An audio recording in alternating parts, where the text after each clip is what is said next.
Hey there, friends, and welcome to episode 301 of Just the Zoo of Us. This week, I am joined by a very special guest. He is a wildlife veterinarian and filmmaker and science communicator, and he is here to tell us all about Australia's masters of song, the lyrebird. We discuss birdwatching drama, the ancient origins of songbirds, vocal anatomy, secret passwords, oral history, and cultural memory passed down through generations, and the ghosts remembered in birdsong, and so much more. Just the Zoo of Us presents Lyrebirds with Dr. César Puechmarin.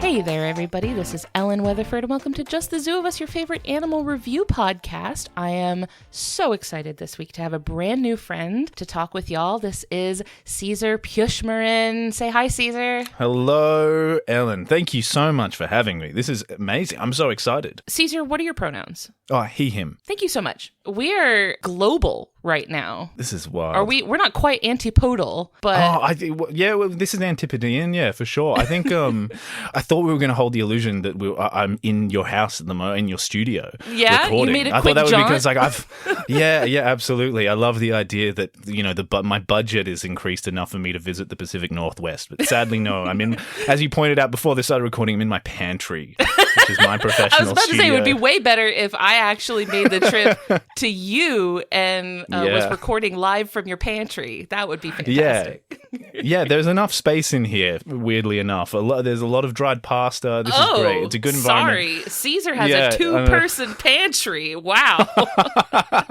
That's how we... This is a high-budget operation. Wow. That's actually how we traditionally measure success in Australia, is how many people you can fit in a pantry. It's like, two-person pantry. Oh, I see. You also hate the metric system.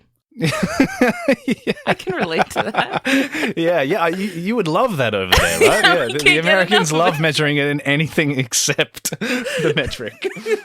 César, you are joining us from Australia. You are a birder and a podcaster and a filmmaker, and have been in the past a wildlife veterinarian. César, what got you into the work that you do with animals? Good question. Hey, I suppose it's a weird one because it's a question that you should receive a lot and should have a good answer to.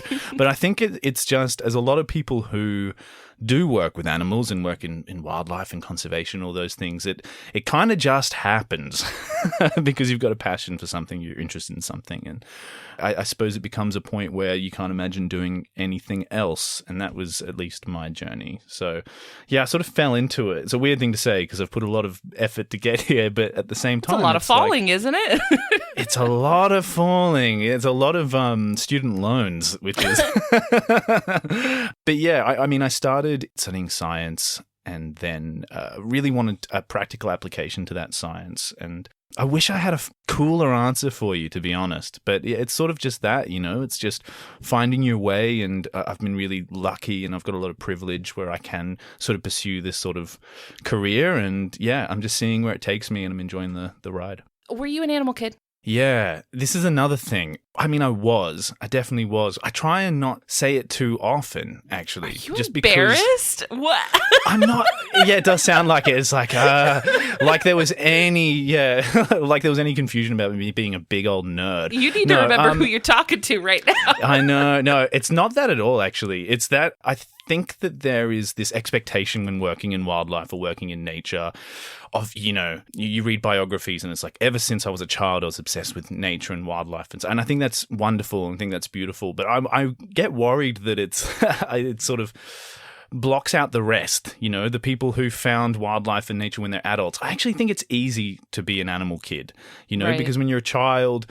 animals are obviously incredible. Nature's amazing. Everything is exciting. And being a child with, a level of curiosity means that it sort of just allows that anyway. But as an adult, I think it's harder. And I like hearing the stories of people who didn't grow up with the opportunities that I had to experience nature and who found it as adults, which I think is a lot harder. Yeah, because you have to choose that. I feel like you have to go out of your way. Like I feel like when you're a kid, animal stuff is like served to you on a platter. But exactly. When you're an adult, you got to kind of seek it out. You do have to seek it out, and it's harder because then you have things that you have to do as an adult. And as a kid, it's like, I'm just going to, go scoop up tadpoles in a pond and, go chasing butterflies and looking for lizards and that sort of thing. And those opportunities aren't as obvious when you're an adult. So in order to find that as an adult, I think it's a lot harder. So to answer your question, I guess I was... my first job was in a reptile shop, and my pen pal as a kid was, a 60-year-old entomologist who I would send photos of insects to and stuff. So, I guess I was, but without it sounding too pretentious, I try and not make a too big a deal of that because I do worry that we exclude people that didn't have that. Yeah, for sure. Does that make sense? Yeah, I've talked to a lot of people on the podcast who will be like marine biologists, or they'll be like shark or whale researchers, and you're like, oh man, you must have grown up on the beach or grown up on the coast or something, and they're like, I'm from Nebraska. Yeah, exactly. And do you think that inside of them, they have a certain level of insecurity about the fact that they didn't spend their whole life, chasing these animals or whatever? I am curious, and maybe I'm representing a group of people that don't need that representation, but I do worry about it.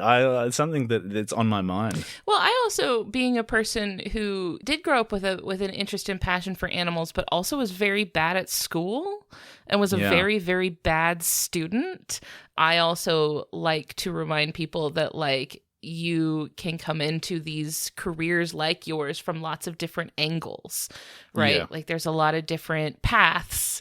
Totally. No two people who work in natural sciences or anything have the same journey to get there.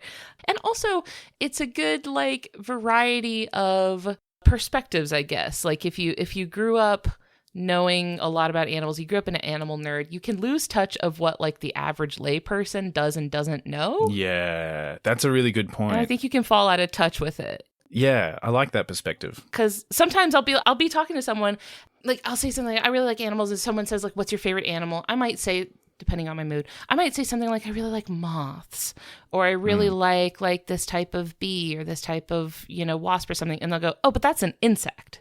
That's not an animal. And it's a really humbling sort of reminder of where the average everyday person is at. What's the benchmark? Yeah. Where is everyone else at? But I quite like that. I think that's good. I like the idea that it's more inclusive, I guess, to include the people who were. I don't know.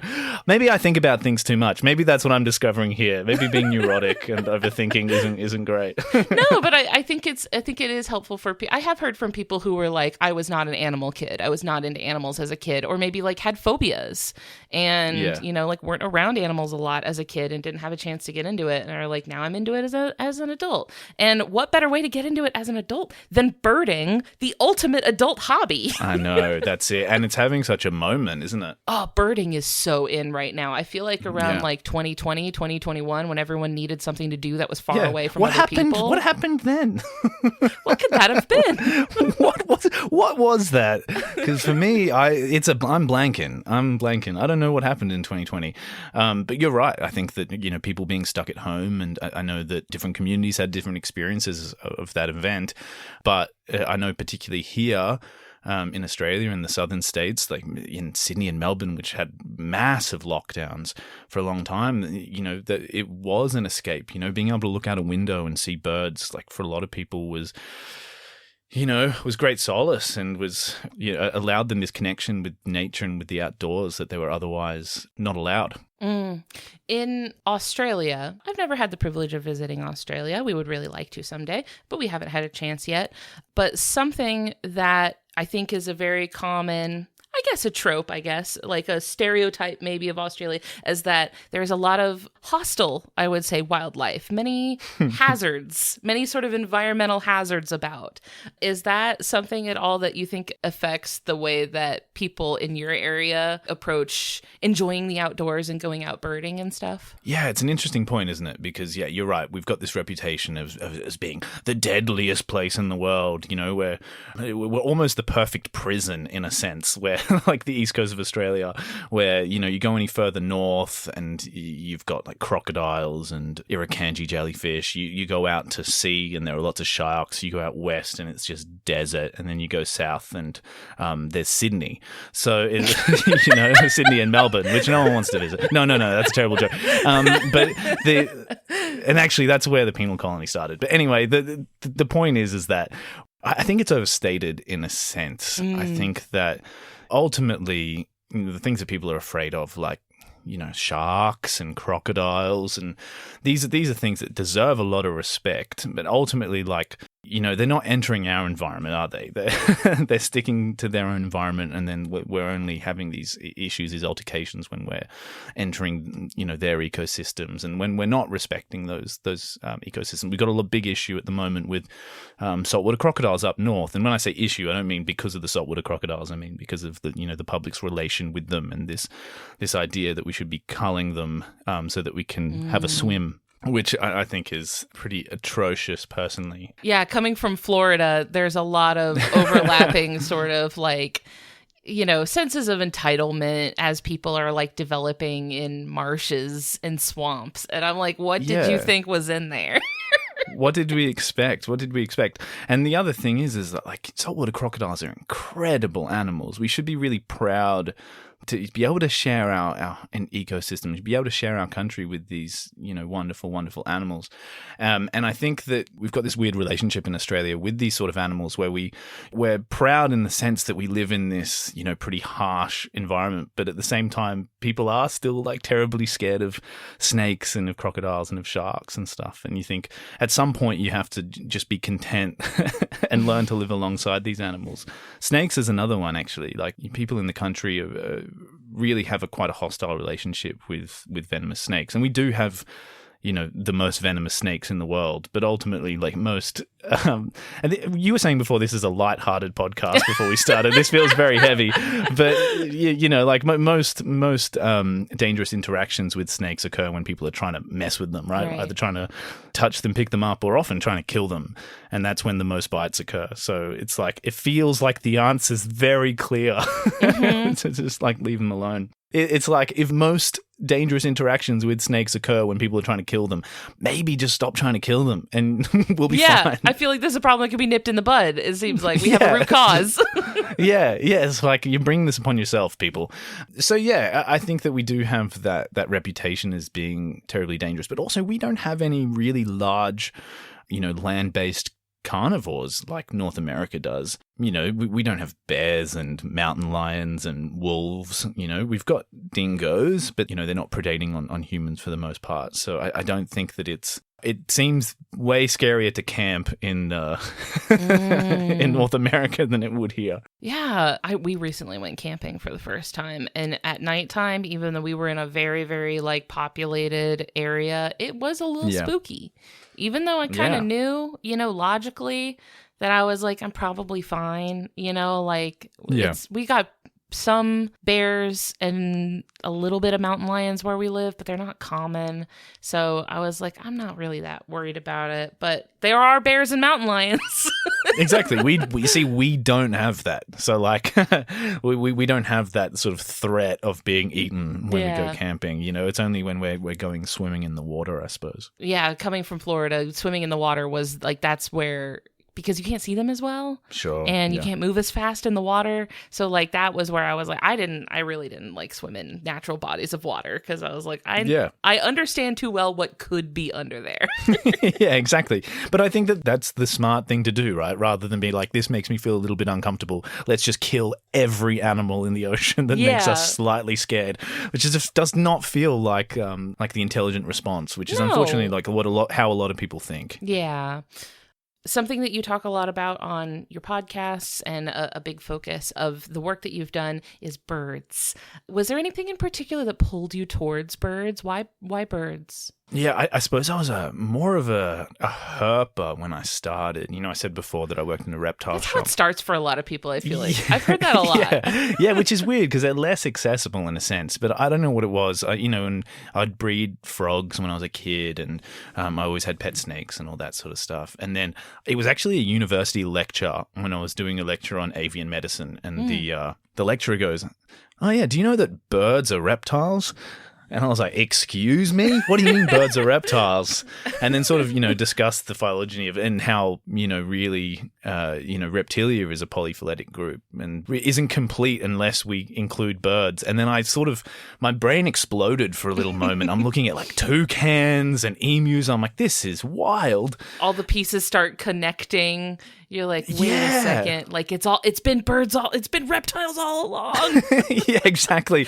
Like the strings, it's that meme of all like the red strings, and I'm going, this is it. You could like feel the hierarchy of coolness like slowly shifting in your brain, where birds are just like, as the professor's talking, birds are just sliding up into the S tier. Yeah, it's funny that, isn't it? Because people talk about spark birds, and people talk about, like what was the one bird that made you notice birds? And I definitely already had a bit of that, while I was herping or whatever, I was still recognizing the birds, and I have memories of birds from my whole life, and seeing wonderful birds. But it really, I think my spark bird was like avian medicine in a weird way. So it's was going, oh wow, okay, these are pretty amazing. I think I've been ignoring these. And then the next day I went and bought a lens to photograph birds. And birding is addictive. If reptiles are the gateway drug, then the first one's free. The first one's free, and then you're always chasing that high. But yeah, it was like, and you start seeing rare birds, and then you start keeping a list. And the fun thing about birding is that there's kind of like a subculture. Not that there's not a subculture in herping, which I'm sure your listeners will know, but herping is like the act of looking for herps, which is, reptiles and amphibians, basically any ectothermic tetrapods. Basically, so that's what herpers do, which is a great name, by the way. Not as bad as what people are calling the act of looking for mammals now, which is milking, which I'm not on board with. A milker is someone, and then hard pass. No, send that one back. Actually, yeah, that one needs a little more workshopping. You guys put that through the process again. I'll let you guess what the people who seek out butterflies and moths, Lepidoptera, are called over here now. Is it lepers? Oh, they already had that one's taken. You know how you what can't oh yeah, leprosy. They have leprosy. Yeah, that's right. I feel like they should get a prompt that on Twitter that says this name's already taken. Yeah, exactly. I feel like that's part of the gag. I wonder what the cross section is between people looking for butterflies and moths and who actually have leprosy. So I feel like you got to be careful. If you're threading that needle, that's yeah, I know that hobby was chosen for you. Going back to what we were saying, the birding does have a subculture. It has a whole language. There's an activity associated with it, and there's listing, and there's even arguably competitive bird watching. So it's very attractive in that sense. Is that it's like you've got a community. There's drama. Oh, there's drama. Absolutely. Isn't there ever? My favorite part. Is it? You like the idiosyncrasies of the weirdo bird watching community? I love it. You put this on your eBird list, but they're not even here during this time of year, and nobody else put that on their eBird list, so I think you're lying.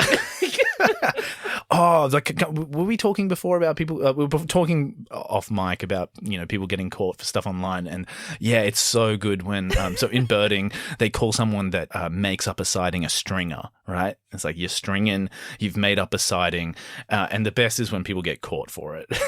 I love it. Like the Icarus bird. Yeah. It's so good. It's so good. Do y'all have an equivalent of the ivory-billed woodpecker? Yeah, absolutely. That everyone thinks they've seen an ivory-billed woodpecker at some point. Yes, yeah, which is one of your extinct bird species, yeah. Right? Yeah, we do have that. We've got the paradise parrot. We had the night parrot though, remember? So we did discover a bird that was I think some people thought it was extinct. It hadn't been seen for a very, very long time, and then it was rediscovered by one of the most controversial figures in Australian ornithology, who, like, for legal reasons, we probably shouldn't go into too much on this episode because there no name are dropping other things. Of litigious characters.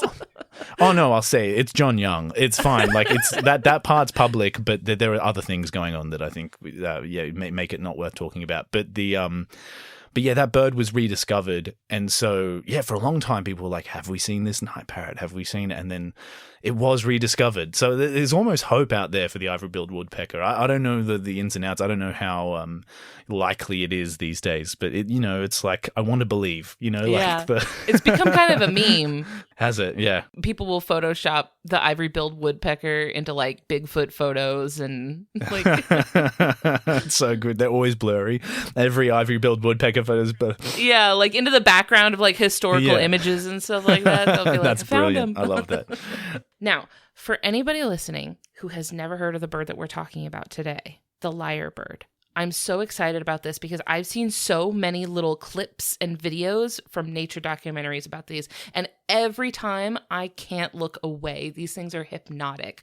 So for people listening who have never heard of this bird before, what is a lyrebird? Yeah, it's funny because you were like, I can't wait to talk about this bird. And I was like, what bird? I'd forgotten what we were supposed to be talking about today. That's how much waffle has been at the beginning of this episode. What are we, 20 minutes in? And I'm surprised you haven't spoken about the lyrebird before. Me too. I was like, surely they've already done the lyrebird. But no, the lyrebird, for people that have never watched a David Attenborough documentary, is... He loves these things so much. Oh, yeah. And how can you not? How do I describe them? They were originally, if this helps, thought to be a galliform. So they were thought more to be like one of those ground-dwelling fowl, like a chicken or something like that. But they're actually a large passerine, which is just incredible. Which a passerine is, your perching birds, your songbirds, and they have what you call like anisodactyly. So they've got 3 toes facing forward, 1 toe at the back. So they're actually they're one of the largest. I think there are only 2 ravens that are technically larger, but these are enormous. How did I describe their size? Probably should have thought of this already. They're like we have an existing unit of measurement for animal size, which is chickens. Ooh. So you can measure it in chickens. A slightly larger, more sort of elegant chicken with a really long tail. Now, there's some elegant chickens out there. There are some. Look, I'm not stunners.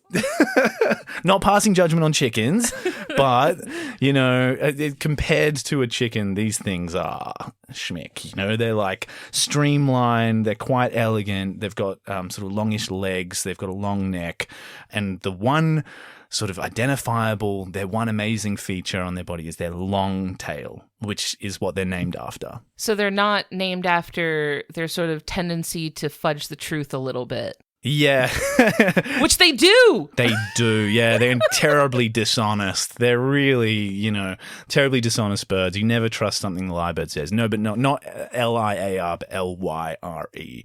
So like the instrument, which is like the harp-like instrument, I think. And they have these tails that are, well, the males at least of the superb lyrebird, and we'll go into a second that there are 2 lyrebird species, but the males of the superb lyrebird have these quite wispy tail feathers in between 2 long, broad feathers that kind of curve like an S on the end.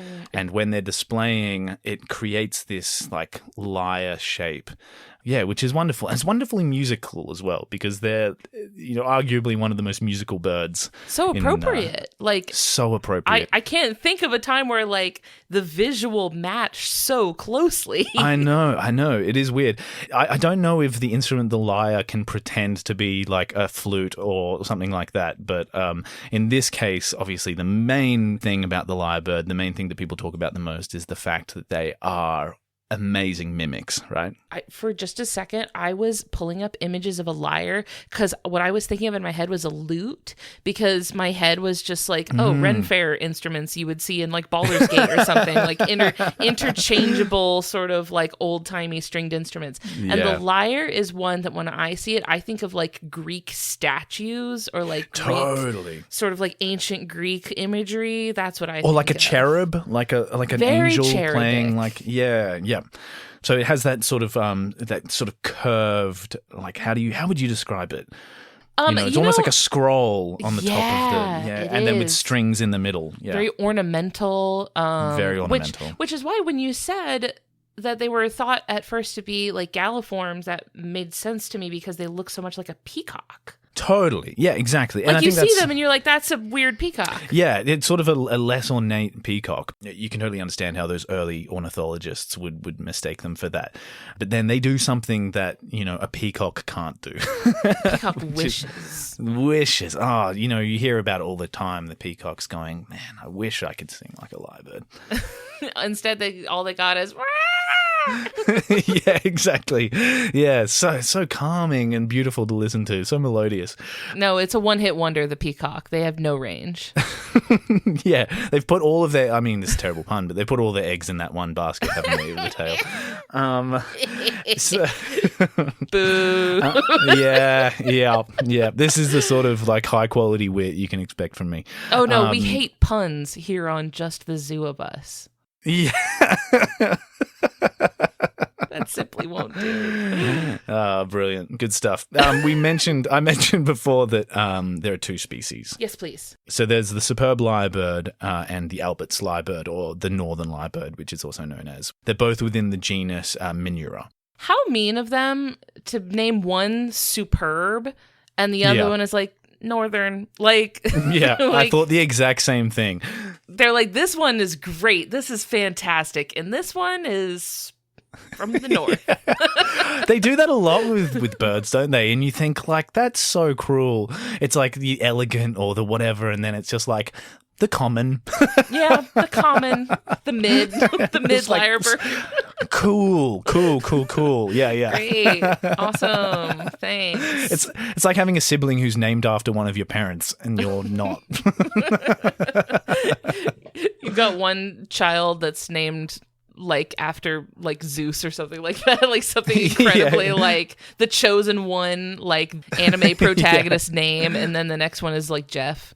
Yes. Oh. So yeah, the superb lyrebird is the more widespread one. So that's why they were named the lyrebird. They were probably the first encountered. They're the ones with the really elegant tail, and they sort of spread down from. For anyone who isn't familiar with Australian geography, maybe look it up. But we've got from sort of the very southern end of Queensland and down the east coast in this thin strip, and then the Albert's lyrebird is really restricted to a small patch on the border of Queensland and New South Wales. This is kind of a deeper cut. Yeah, way deeper cut. And they're amazing. They're beautiful, but they're arguably much harder to find.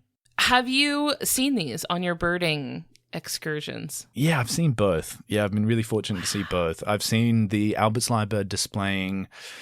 I might have seen a glimpse of superb lyrebirds displaying. They're easily one of my favorite birds, not necessarily even because of their calls, although I will say, and we're going to talk about this later, but hearing it through the forest, and these calls echo such great distances, and they have their own call as well. They're not only great mimics, they have their own call that I love. I'm glad you said that. I specifically had written that down as a question. Yeah, they do. They have their own very unique kind of singing call. And when you hear it in these, especially the Albert's lyrebird, when you're up in this like Gondwanan subtropical rainforest, it's misty, it's so magical, and you hear their call like bouncing through the trees, it really does evoke some kind of, I don't know, it feels magical to me.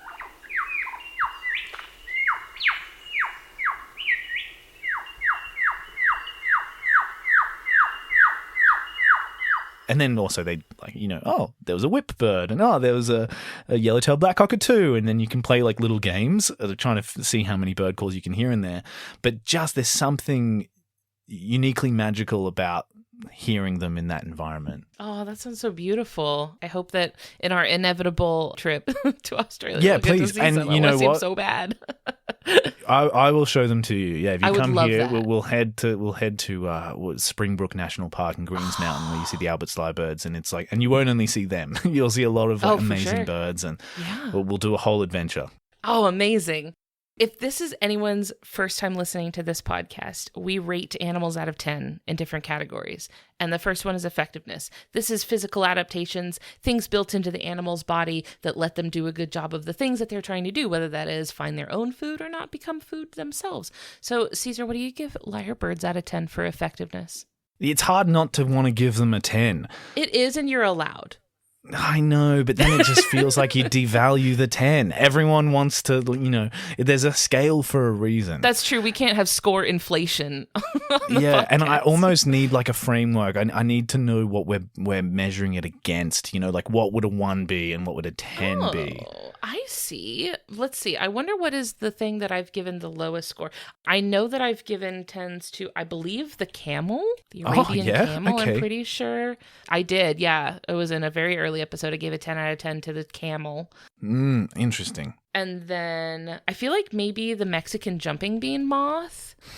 I gave not a very good score for effect. It was a 3. Oh, man. Yeah. We're going to get letters. We're going to get letters for that one. We're going to hear from people. Well, because they're largely they use their behavior to make up for it by like encasing themselves in this like seed pod. Yeah. But like they themselves, helpless, defenseless. They have nothing. It's like they can make up for it with their behavior, but So that's kind of the frame from a sort of Mexican jumping bean moth, which wasn't even a 1. That was a 3. Yeah, I suppose so. Yeah, I guess the 3 is not too bad. It's the middle of the road. Yeah.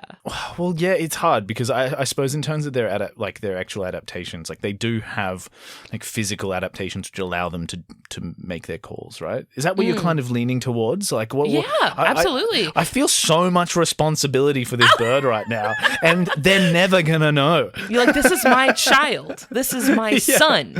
Yeah. Well, I have talked about. I think when we talked about not too long ago, I did a segment on kookaburras. And I think I did include like their syrinx, like their vocal structure in effectiveness. I mean, there's something to be said for that. Yeah, well, the syrinx of the lyrebird is pretty interesting in the sense that like for a songbird, they don't have many sort of intrinsic muscles within the syrinx. So like most songbirds, almost all of the 4,500 songbirds, passerines, they have 4, whereas the lyrebird only has 3. Could you do a quick overview of what a syrinx is? Yes, I absolutely can. I've actually written stuff down so that I don't... The syrinx is, you need to have like a basic idea of anatomy, but you've got like the trachea, and then the base of trachea where like it bifurcates into like the bronchioles and the lungs. You have the voice organ. Right? In mammals, we have like vocal folds, which allow us to make noises, whereas birds will have the syrinx. And so the cool thing about the syrinx is because it like sits at the bifurcation, it sort of allows control over how much air is escaping both of those bronchial tubes, which means that they're able to make like way more complex sounds than we can make.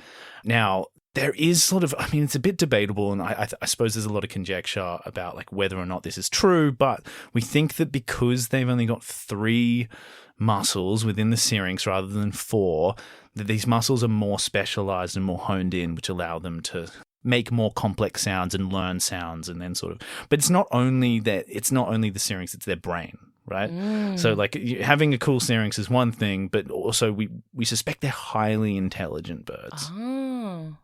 Yeah, you haven't heard this? I was going to say it would be like the equivalent of like having a super, super high-end camera hooked up to like an old Mac computer, like, one of those big Macs that like... Yeah. Like your hardware's effectiveness is going to be largely limited by like your software's effectiveness. Totally. Well, what would be another good example? It could be like a camera and a lens. Yeah. It's like, you can have a really, really good camera and a lens and you're still going to get an average photo, or vice versa. Is that you still sort of need the brain to back it up. And I found this great, actually I found a quote, I've got a book with me called Law of the Lyrebird. Hey, awesome. Have you got that book? Have you heard of it before? I don't, no. Unfortunately, it's from 1933, which means that some of the information might be outdated.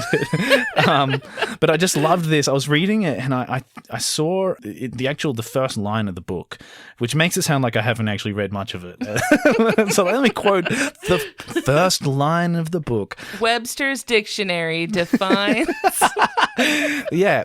How did you get my 11th grade essay? It goes, one of the most beautiful and rare and probably the most intelligent of all the world's wild creatures is that incomparable artist, the lyrebird. So I think like even in 1933, they were like, these things are super intelligent. And I even found a quote by, it was the old superintendent of the London Zoo, I think in late 19th century, was Abraham Bartlett, who described them as being as full of tricks as a monkey. Oh. So it's like there's a lot of history around the fact that they're arguably really, really intelligent, and they have a relatively large brain for their size. And that's especially surprising to hear a description of another animal as being so intelligent from the 1930s, when I feel like people barely realized that they were like sentient living creature, like totally, there was like such a, like people just had no sort of concept of animals being intelligent at the time. Yeah. Well, but I think on one hand they can be like, look at this incredibly intelligent animal, and then just blast them like and stuff them immediately. Yeah, like, anyway. Yes. Well, here's a statue of my old pet lyrebird.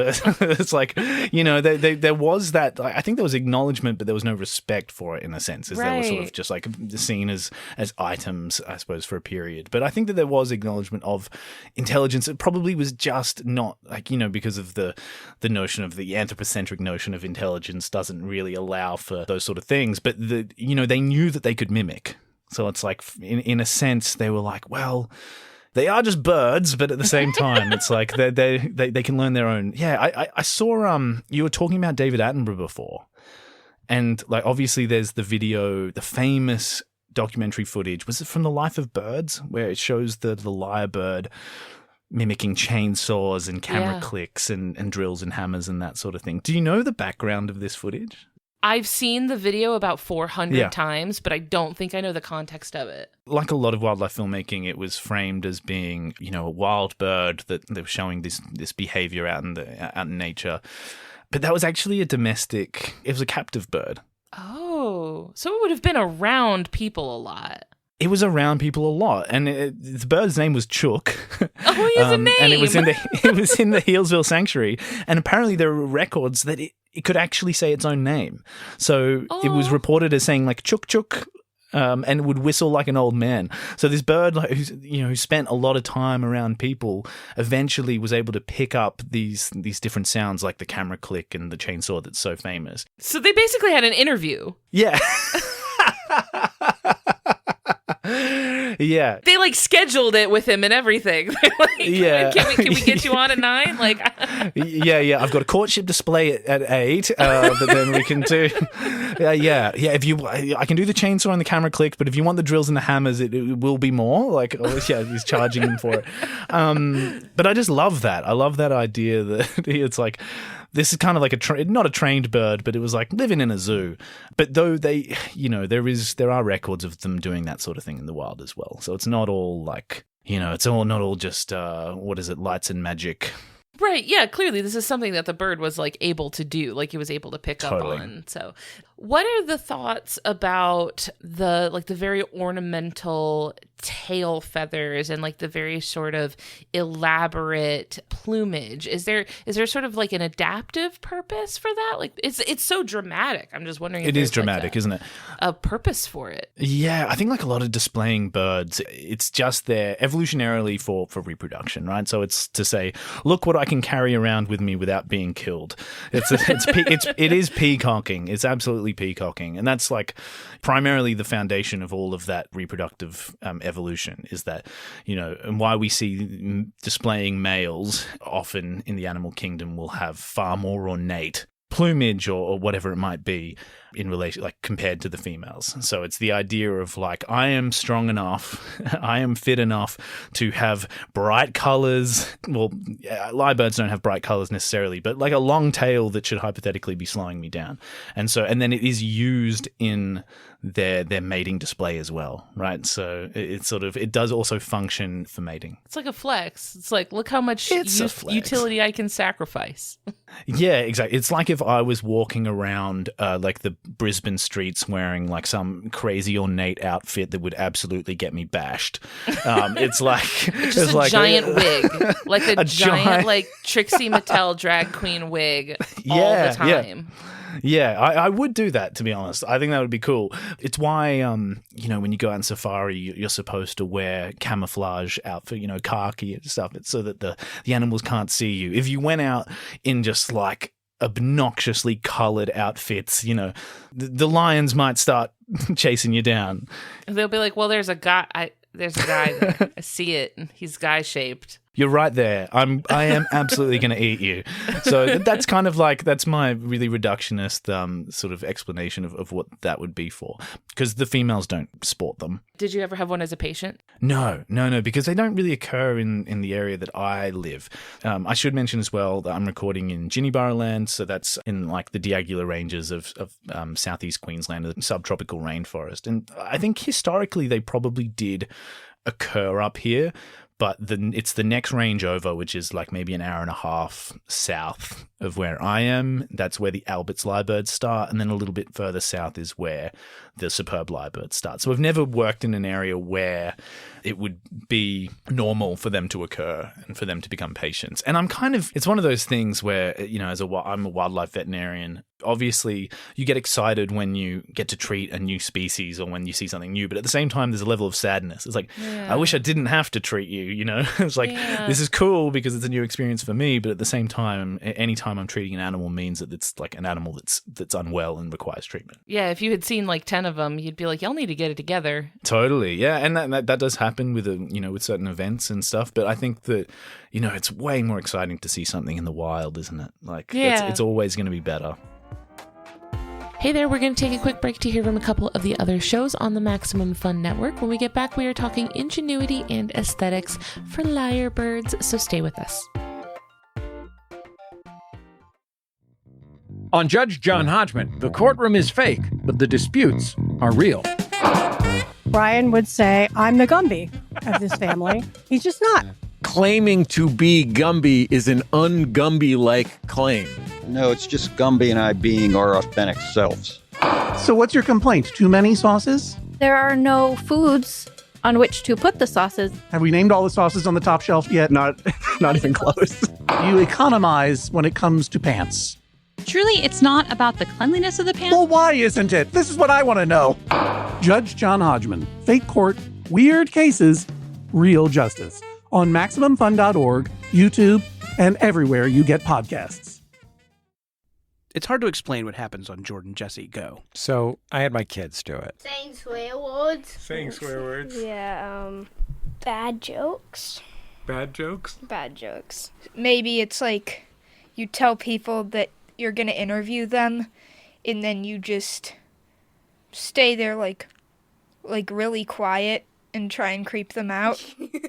It's just really boring. Because of Jordan, right? Not me? Because of both of you. Oh. Subscribe to Jordan Jesse Go, a comedy show for grown-ups.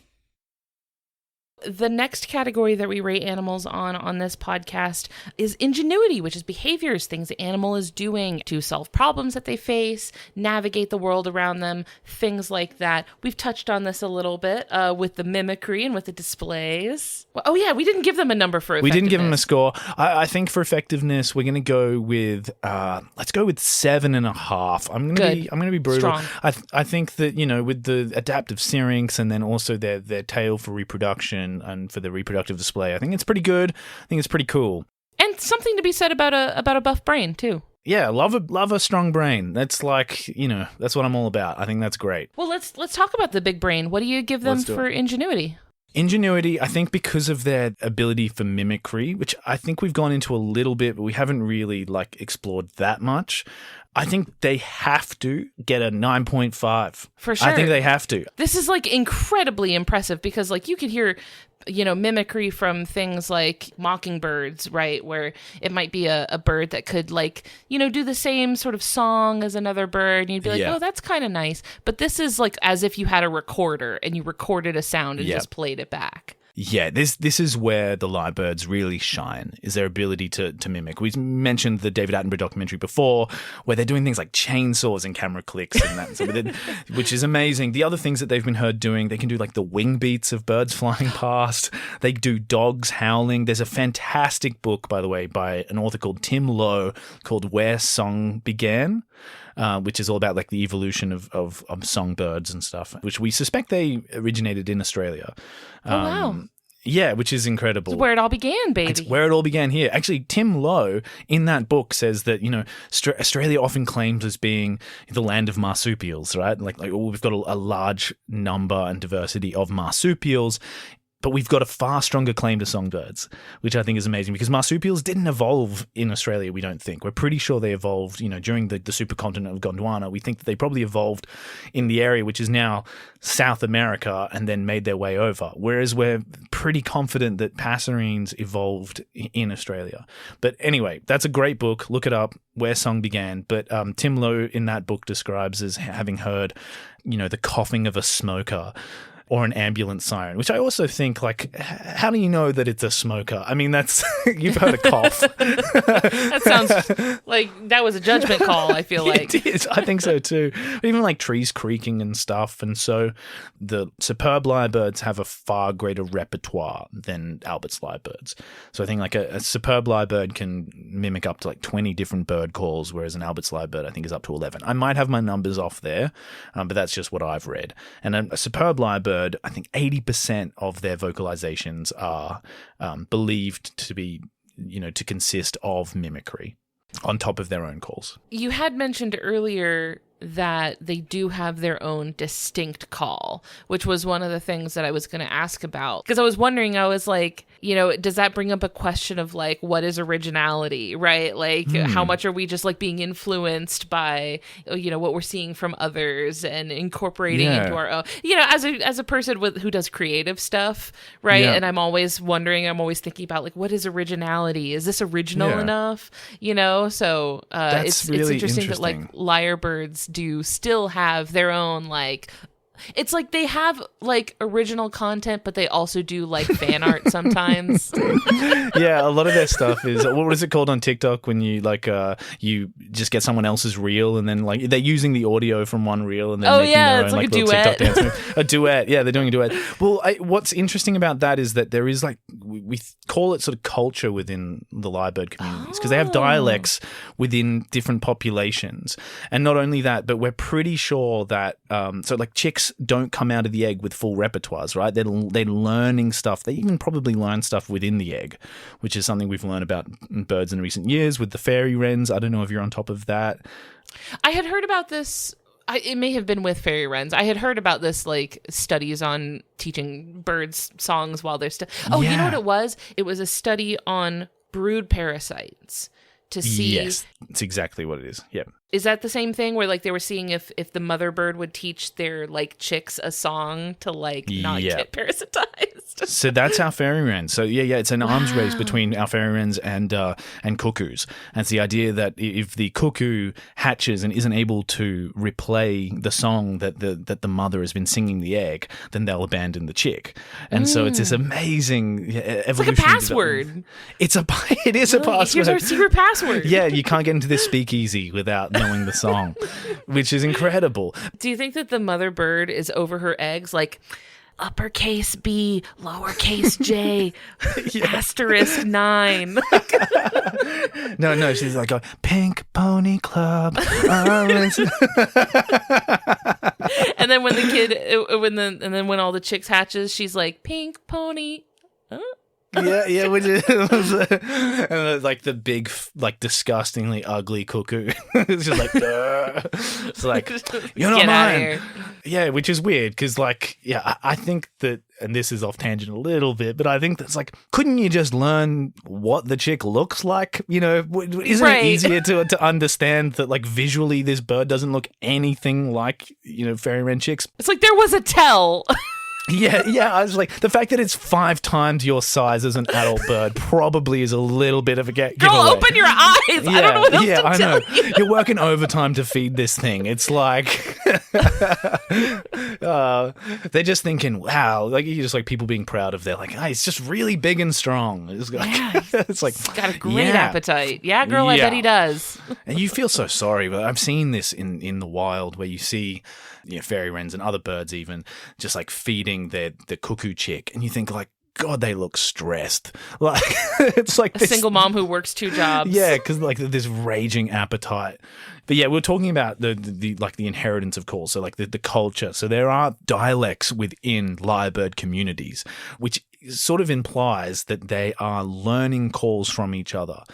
And this is interesting in a couple of ways. Like, number one, it means that like with more fragmented habitat, so particularly with Albert's lyrebirds, where they've traditionally struggled with competing with farming and agriculture, we found that their calls are becoming less complex over time because they don't have like the diversity of population to learn those other calls. Oh no. Which is, yeah, it's a really weird byproduct. Like, it's a weird outcome for something you couldn't possibly predict, you know? It's like they kind of require that community in order, not that they're necessarily a communal bird, but because they're in the same range, they're learning these different calls and they're sort of picking up different songs and like these different, you know, I guess languages almost from each other. Earlier, you mentioned that they could mimic sounds like the wing beats of other animals or like, you know, the howling and barking of dogs. Does it seem like they use these calls? Are they using their powers for evil, I think is what I'm asking. Because I've heard of animals doing things like, I remember the story about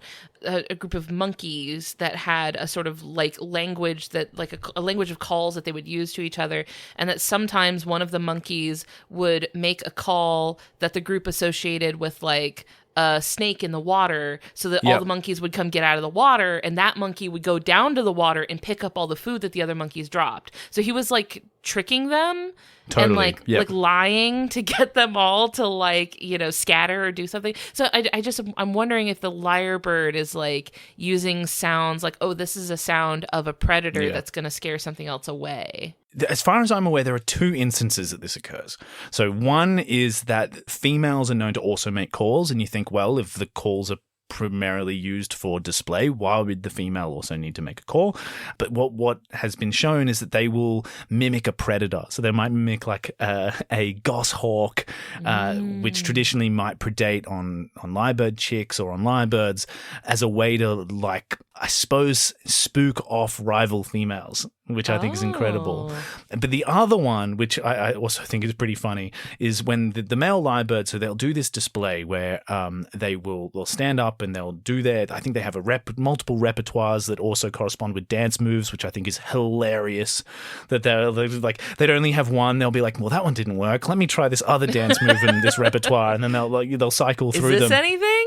Yeah. Do you like this one? and what will happen is the female might go like, oh, this is a bit rubbish, and will try and walk away. And so he starts mimicking the sound of like alarming to make it more dangerous. Like, it's safer over here than over there. Like, you know, there might be a predator around, because there's, you know, like birds will do alarm calls to warn each other about, like, you know, it might be a snake or a bird of prey or something, which is just hilarious. It's like that's where the liar comes in, isn't it? Is that...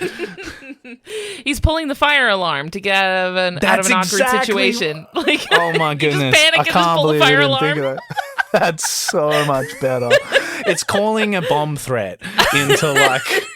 Like, man, I didn't do my. It's like when you're in school and you're like, I didn't do my report today. Everything's due. Let me just pull the fire alarm.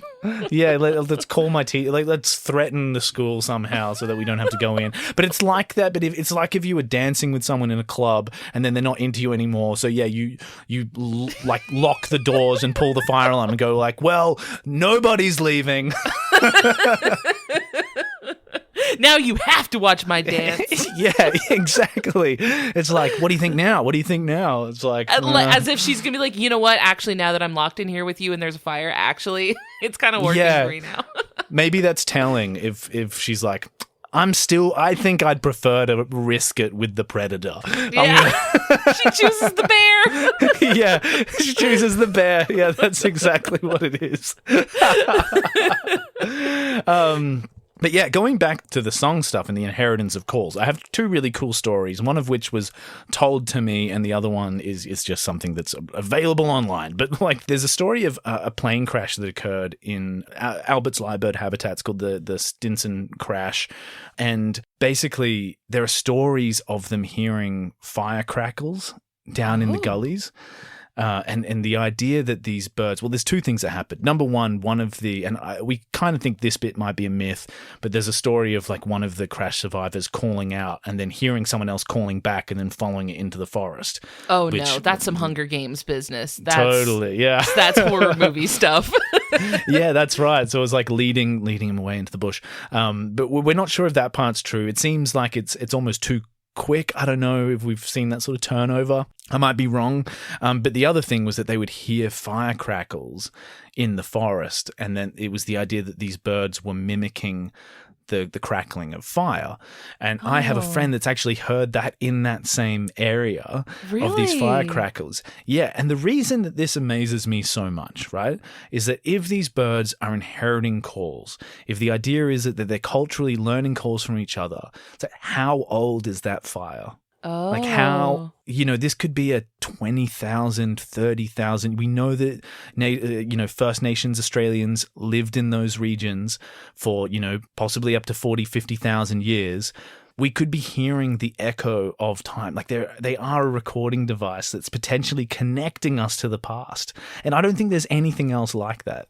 Right, because it could be that like a lyrebird picked up this call thousands and thousands of years ago, and then the lyrebirds have just been like repeating it in a game of telephone and like learning it from each other and like carrying this like sound. Yeah, it sounds absurd, but it's like it's proven in the wild in the sense that in like the 1930s, lyrebirds were sort of they were introduced to Tasmania. They're not natively located in Tasmania, but they were introduced to Tasmania. And as a result, there are Tasmanian lyrebirds that mimic whipbirds, which are a species that occur up on the east coast of Australia.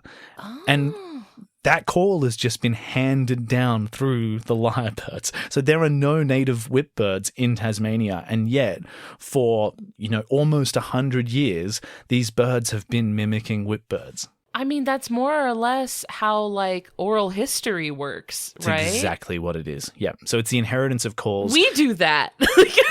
Absolutely.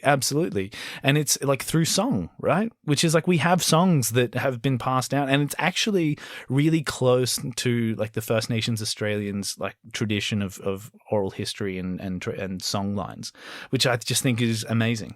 Yeah, a long time ago, we did an episode where I talked with a person who has a background in archaeology and anthropology about Bigfoot. Oh, cool. And about Bigfoot mythology. And I had always kind of been, on the fun-hating side, I guess, of like cryptid stuff, Yeah. But their name is Elliot, and Elliot kind of gave me a really interesting perspective I hadn't heard before about how like Bigfoot is almost like an example of like a cultural memory, and that there's a lot of like examples from all over the world of cultural memories of like extinct hominids. It occurs here as well. And like us having stories about stuff like that, like for thousands of years after these, other species go extinct. Yeah. And there's definitely a history in Australia with our, we call it our Australian megafauna. So we had a large number of really, really big marsupials, right? And so, we had 3-meter tall kangaroos. We had Diprotodon, which is like this giant wombat-like creature. We had Thylacoleo or Thylacoleo, depending on who you ask, which was a big carnivorous marsupial. And early First Nation Australians would have absolutely interacted with those animals. And so there is still this history of, either it's bunyips or we've got these traditions of cryptids in Australia, which it seems very likely that this was like an oral tradition that was handed down, and it was like, you got to be careful, stay away from these sort of swamps because there are creatures that live in there, and it's like it's not out of the realm of possibility that at one point in time that was absolutely true. Right, yeah. Ask the birds, they remember. They remember, that's right. But it also makes me think of like what we're hearing from these lyrebirds that we can't even comprehend. You know, it could have been sounds or animals that existed at the same time. They coincided, and they could be making their calls of extinct animals. And just because the birds were like, ooh, bars, yeah, I like that one. Yeah, like- totally. Well, how many extinct? Well, it also makes you wonder that there are birds and like a lot of wildlife around the world that are facing extinction, and that, you know, with a climate crisis and with deforestation, that again, it's not out of the world of possibility that in 50 years' time, the lyrebirds might be holding onto a song for a bird that doesn't even exist anymore. That's so spooky. Yeah, it's like a ghost. But also, it's beautiful in like a kind of a sad, mournful way. But also, I don't know, makes me wonder what like they're already holding on to. Totally. And that's what I mean. know? Yeah. It's like what is in their call, what's in their repertoire that we couldn't possibly know that it existed, like or what the origins were, because they've been doing it for so long. I love when like paleontologists or like paleo artists or something will do like reconstructions of like extinct dinosaur sounds. Yeah. And so much of it is they're like, I don't know, like they're like, we have no way, like we have no way of knowing what this would have sounded like, but like this is what we think it could be. I love stuff like that. So I wonder if like, I don't know, I think it would be cool to hear something like that, like preserved in a mimicking animal that's like, I still got it. I remember that one. Yeah. It also makes you think, like, could we be utilizing this? Like, it helps the birds. They can increase their repertoire, but should we, like, they're almost like a recording device. Yeah. Because I'm a complete moron, I always think about the fact that, imagine if David Attenborough was recording the Lyrebird and then accidentally farted or something, and then that entered the repertoire. And then for the next millennia, we've just got these Lyrebirds, like, repeating, or like them being like, here's the Lyrebird. And you're like, that's David Attenborough. That's his voice, You've got to be careful what you say around a lyrebird is all I'm saying. Loose lips. Really loose lips. Now, as someone who goes bird watching, do lyrebirds ever mess up your bird watching efforts? Are they ever the villain in your bird watching stories because you keep hearing something that you think is a cool bird and it's a lyrebird? Yeah, I think that it could throw off a beginner bird watcher. I think it's pretty obvious to me because, it's very rare that you hear a whipbird and a yellowtail black cockatoo and a king parrot and a crimson rosella, like all calling like in sequence in the one spot. But yeah, sure, you could be like, oh, and it's almost a joke that we make sometimes where someone goes like, oh, that's a kookaburra. And I go, nah, it's probably just a lyrebird. It's like anything can be attributed to a lyrebird. So not personally, I've never been fooled by the lyrebird, but I can imagine it could happen. Well, it happened to the survivors of the Stinson crash. Something else I was thinking about is that, like, another bird that we so strongly associate with both intelligence and mimicry is parrots. Totally. I was thinking the same thing. When you think of like a very, very intelligent bird, usually the one people go to is parrots or crows and ravens, which are also pretty decent mimics. And I'm wondering if that's like we only know that because we can kind of like recognize it, right? It's like an easy like way for us to perceive their intelligence. So I'm wondering if there's like other birds out there that have like very sophisticated intelligence that we just have no way of accessing because like they don't have the mimicry or like the sort of skill set to like communicate in that way with us. It goes back to what we were saying at the beginning, that like our framework for determining intelligence is terribly anthropocentric, and we go, oh, bowerbirds are also quite intelligent because they can build structures, and like you're saying, the African grey parrot has a repertoire of how many words, like a large number of words, and can relate them to the object themselves. That's incredible. The New Caledonian crow is like can problem solve, and we sort of use that as a method of measuring intelligence. But you're right. So how many of these birds are intelligent because they're good at doing what they do really well in their environment? And I think that human intelligence, while amazing, is sort of overrated in the sense that we don't always use it for good or for what we need. And so in many ways, like it's our downfall as well, in that we can't even sometimes recognize when our behavior isn't the intelligent thing to do. Whereas like a bird simply existing and able to build a nest and to do its thing, it's like maybe we should be measuring our intelligence based on how it benefits ourselves and our species and the environment in which we live, rather than, how good we are at memorizing things, necessarily. Or how much dollar go up. Exactly. And that's the thing, is like we're really good at resource acquisition. And that's what we use our brains for, is like hoarding, like dragons on a pile of gold. Have more of thing. And ultimately, like, that might have helped us a lot. And it arguably still does help us to an extent, but I think long term it's unsustainable. And that's maybe a better measure of non-intelligence. Well, I'm sure another metric, which is obviously not anthropocentric or arbitrary or personal or subjective at all, is aesthetics, which is the last category that we rate animals on. This is obviously just completely objective and quantifiable truth, which is just how nice this animal is to look at, whether that's cute, cool, pretty, however you want to interpret that. César, what do you give Lyrebirds out of 10 for aesthetics?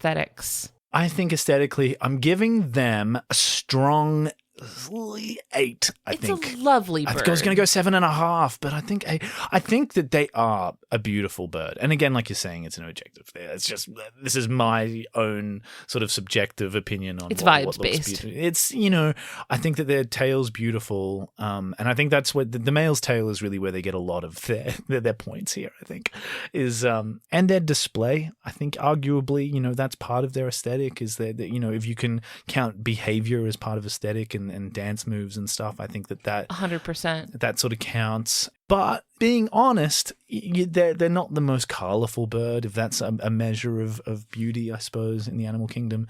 But I think they look pretty darn cute. So I like them. I'm going to give them an 8. It's a strong 8. We have seen more from peacocks, right? Like, we've seen this look done up more, but sometimes you don't want all the color. That's too much for me. The peacock is too much. I would give the peacock a lower score than the lyrebird, if I'm honest. I think 8 is strong. I think 10 would have to be, what would fit my 10? That's the problem. You're making me overthink this. I would be curious about, like, what you would consider a 10. Yeah, because it would have to be somewhat subtle as well. I think that sometimes the birds are like too over the top. I'm like, you're trying a little hard, and I see what you're doing, but it's not for me. And that's definitely the peacock. You like the black cockatoo? I love the black cockatoos. Yeah, I think that they're beautiful. And actually, I like gang cockatoos. It's a subtle pink and a nice, like, a nice gray. The cockatoos are great. I like the cockatoo that has the stars on the face. Yeah, that'll be the female red-tailed black cockatoo, and they're really special. Good. Love her. Yeah, absolutely. And that's subtle in a sense. And then the big tail. I think that for lyrebirds, I think 8 is good. I think that's good. Solid. Yeah, I think it's good. I'm not backing up on this. This is fine. I'm happy with my decision. I don't feel like I've done them too dirty. Let's stick with 8. They're the business casual to the peacocks, sort of, maybe business formal, but yeah, they're the mullet of birds. to the peacock, sort of like high glam, maybe like prom dress formal. Sure, yeah. The lyrebird is like the business formal, perhaps. No, I'm seeing it. Now I think about it, mullet isn't too bad an analogy. I think it's like, business up the front, party out the back. They are 100% their business up front, party in the back. Yeah, that's it. They're the mullet. And mullets are back in, so... They're having such a moment right now. Oh, they're calling them wolf cuts now? I'm just... Yeah. I got to tell you, they never left Australia. Y'all been ready. Oh, there have been a lot of people who've been waiting a long time for the mullet to come back in. That's me with my skinny jeans that I never put away. Yeah. I was waiting. I knew they'd be back. Yeah, everything's in circles, right? We're all back. I was waiting. But I think that, they're a wonderful bird. They're a bird that I love to see in the wild. They're something I love to talk about. And so, yeah, hopefully at least I've given people a taste of what to expect from the lyrebird. A treat. A morsel. Yeah, just a crumbs. Little, like a tantalizing trail of crumbs back to a witch's cottage.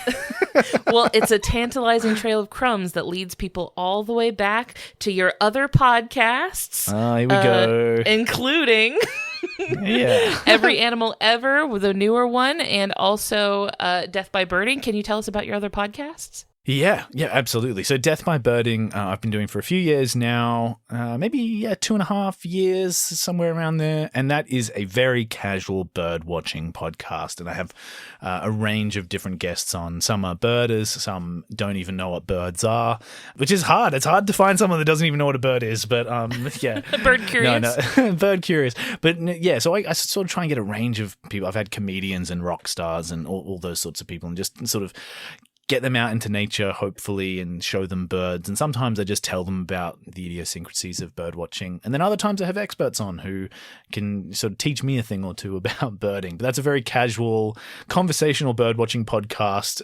Very Is that lighthearted. one family friendly or grown-ups only? Depends on the family. If you're cool. Yeah, cool people only on my podcast. Yeah, you got to wear sunglasses and a leather jacket. I exclusively record the podcast on the back of a Harley Davidson. So, no. Foley work is phenomenal. I just know the noise cancellation on that one is a nightmare. It's unlistenable, really. Actually, no. It's. I would say that there are colorful words used in both of my podcasts. So, yeah, I like nothing super obscene, but we do warn people that, yeah, sometimes there's colorful language included. Now tell me about Every Animal Ever. Yeah, so Every Animal Ever is much newer. It's been going for about 5 months, and it's my way of doing a podcast every week. Death by Birding is a sometimes podcast. It requires a lot of admin that I don't necessarily have time or patience for. So this way I'm doing the podcast with Zach Mander, who's a radio broadcaster and comedian from Australia, and in each episode I bring an animal to the table. He doesn't know what the animal's going to be, and then we sort of just riff on facts for about 35 to 45 minutes. So that's a lot of fun to do. The first 3 episodes are not that format. He knew what they were, and then I quickly realized, well, why does he have to know? Like, he's not bringing anything to the table. He doesn't need to know. This is going to be funnier if he doesn't know what the animal is. So it's a lot of fun. It's pretty chaotic as well, but I'm enjoying that one an awful lot. It's very fun. I was listening to it earlier today. I was listening to the cheetah episode, and it's delightful. Yes. It's very fun. It's pretty silly. Again, I don't know how reliable a lot of the facts are, but it's fun to do. It's good vibes, though. Yeah, it's more of like a in nature comedy podcast, I suppose. And you also mentioned to me that you have a book coming out. Yeah, so it's not available just yet. Pre-orders should be available in August, I imagine. But if you find me on like César_on_safari or the other podcasts or whatever, there will be announcements there. But the book is called Nature People, and it's like a little exploration on what it means to be a naturalist in modern Australia. So each chapter I've written about an individual. I managed to go spend time with these people and photograph them, and then just write a little bit about their passion for nature and sort of what that connection to nature means to them. So it's my first book, and that's awesome. That is so cool. Yeah, it's been an adventure. So it's being published by Affirm Press, who are like a part of Simon & Schuster. So it should be available worldwide, hopefully. But otherwise, yeah, go onto my Instagram. I'm sure I'll announce stuff. And yes, it'll be available for pre-order very soon. Awesome. And I will have links to your podcasts and where people can find your book when it's up, and your social media in the episode description. So anybody listening can just scroll right down and click through and follow you and find your other work. César, this has been so fun. I've had a fantastic time talking about lyrebirds and all of the delights of nature in Australia with you. Thank you so much for your time, and we'll talk to you later. Oh, yeah. I actually didn't realize we were recording yet. I thought we're not. We've started? Sorry. Oh, yeah. Let's start now. I was like, that was a preamble. I thought that was an hour of preamble. But no, it's been wonderful. Thank you so much for inviting me on. It's an absolute honor to be on this wonderful podcast. And yes, I will see you when you visit me and we find lyrebirds together. Yes. Oh, I can't wait. Thanks, César. Bye. No worries. Bye-bye. Thank you all so much for listening. I hope you'll be mimicking some of these facts later as part of your own courtship display, or maybe just impress your friends. If you liked what you heard, I hope you leave behind some kind words for us in a review on your podcast app of choice. If you'd like to hang out with us online, we are on Facebook, Instagram, Discord, and Blue Sky. Links to everything will be in the episode description. You can send me an email at ellen@justthezooofus.com if you have a cool animal you'd like to hear us talk about on the show. We would like to thank Maximum Fun for having us on their network, alongside the other amazing shows like the ones that you heard promos for here today. You can go check those out, learn more about the network and how you can be a part of supporting our show, plus get access to our monthly bonus content over at MaximumFun.org. Finally, we would like to thank Louis Zong for our theme music. That's all for today. We'll see you next week. Thanks. Bye.